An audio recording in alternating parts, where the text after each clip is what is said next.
What's up guys, my name is Justin Graziano and I'm a product photographer, and on this channel I do behind the scene breakdowns and tutorials. And in today's video I want to talk to you guys about an issue that I had when I started out in product photography, and that's dealing with reflective and metallic products.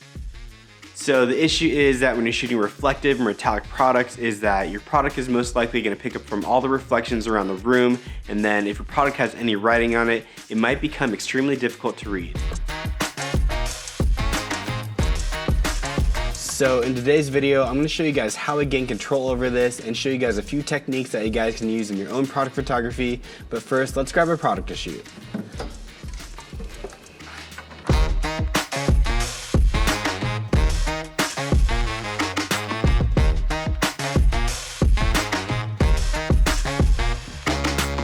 So here's our product for today. It's a can of liquid death. And if you guys haven't heard about this brand, I've been absolutely obsessed with them. So today I'm going to be showing you guys how I approach shooting a can like this that's super reflective metallic and how we can make it look its absolute best.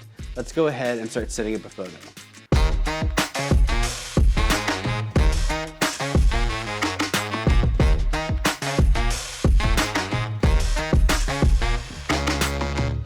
So real quick, just to break down my lighting, what I did here is I grabbed my main key light and I brought it up nice and close to my product. And then directly behind my product, I have two other soft boxes. So basically what these are doing is they're gonna add a nice highlight to my product to separate it from the background.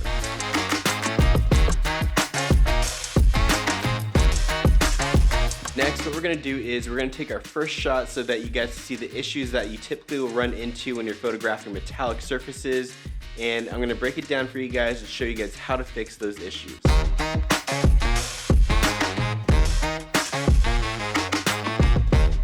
So let's go ahead and take a look at this first photo, and right off the bat you're probably gonna notice a few issues, like you can't see the entire can. And this is usually a big issue when you're trying to shoot reflective or metallic products. So when I shoot, I typically like to shoot in a dark room. So basically what's happening here on that right hand side where it's showing it very dark, it's just reflecting all the reflections of the room back into the can. And if you look right here in the bottom right hand corner of the can, you can see these reflections, and these are actually coming off a workbench in my studio. So the best way to deal with this is to turn off any lights that you don't want reflecting back into your can. So in this case, what I'm gonna do to fix these issues is I'm gonna take a bounce card and set it up on that right hand side and show you guys exactly what that does. So if we go ahead and look at these new photos, you can already see that you can see the can much more prominently, but there is still one big issue, which is that line running down the center of the can, and that's something that's pretty hard to prevent. So I'm going to show you guys two techniques that you guys can do to treat your cans before you start shooting so that you guys can avoid these issues.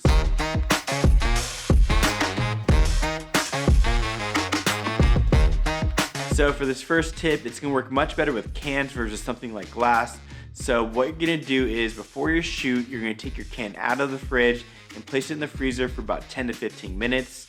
And what this is gonna do is it's gonna add a nice ice cold condensation to your can, and also leave it with a matte texture that's gonna be much easier to control. And it also is gonna help us eliminate that line down the center of the can because it's gonna allow the light to wrap around our can much easier.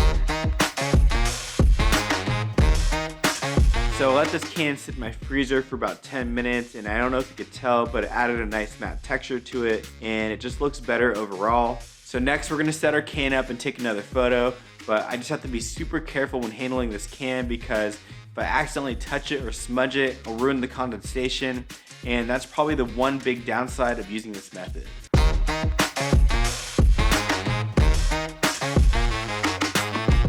So after taking a look at the chilled can photos, you can already tell there's a huge difference between these ones and the first ones that I took. So basically what this is doing is softening up those reflections and allowing them to wrap around the can more easily, versus when the can was warm, the light kind of stops hard on the can, which is much more difficult to control.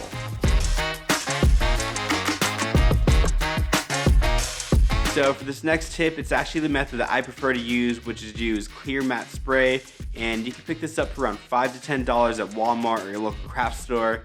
So basically what this is doing, it's mimicking the same effect that the freezer does, but you're gonna have a little bit more control over your product, so you can add as much or as little matte texture to your product as you want.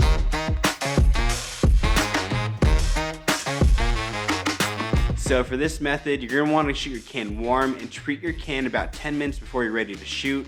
And the huge benefit of using this method is that you can have as much control of your product as possible, so you can control the amount of matte texture that you add to your product. And then if you need to handle your product once it's dry, you don't have to worry about leaving fingerprints or smudging the can, or having to refreeze it once it starts to thaw out. And the results that you get from this method are pretty similar to the freezer method, so make sure that you use whatever method is best for you.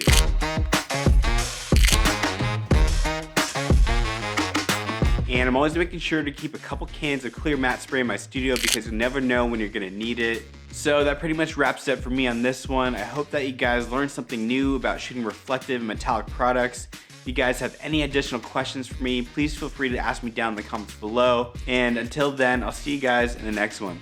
Peace.